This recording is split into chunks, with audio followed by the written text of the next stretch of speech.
سب سے پہلے جنتی لباس کس کو پہنایا جائے گا؟ آج کا آسان اور مشکل سوال یہی ہے. سر آئی تھنک نیک دل انسان. نیک دل انسان. ہاں نیک دل انسان ٹھیک ہے، لیکن اور کوئی ہے حدیث میں اور کسی کا نام آیا ہے کہ سب سے پہلے جنتی لباس اس کو پہنایا جائے گا. کس کو؟ سر یہ تو بہت آسان سوال ہے. اچھا. جس نے ماں باپ کی خدمت کی ہو. جس نے ماں باپ کی خدمت کی ہو وہ جنت میں تو ضرور جائے گا، لیکن سب سے پہلے جنتی لباس کون پہنے گا؟ سوال یہ ہے. یہ تو بہت آسان سوال ہے. نماز پڑھنے والے کو. نماز پڑھنے والا جنت میں ضرور جائے گا، لیکن سب سے پہلے جنتی لباس کون پہنے گا؟ سر نیک دل انسان تو نہیں ہے.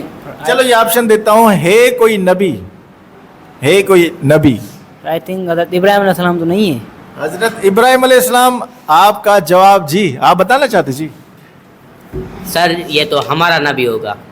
ماشاءاللہ ہمارے نبی کی بڑی شان ہے، اس میں کوئی شک نہیں، لیکن حدیث مبارکہ میں آیا ہے کہ سب سے پہلے جنتی لباس حضرت ابراہیم علیہ السلام کو پہنایا جائے گا.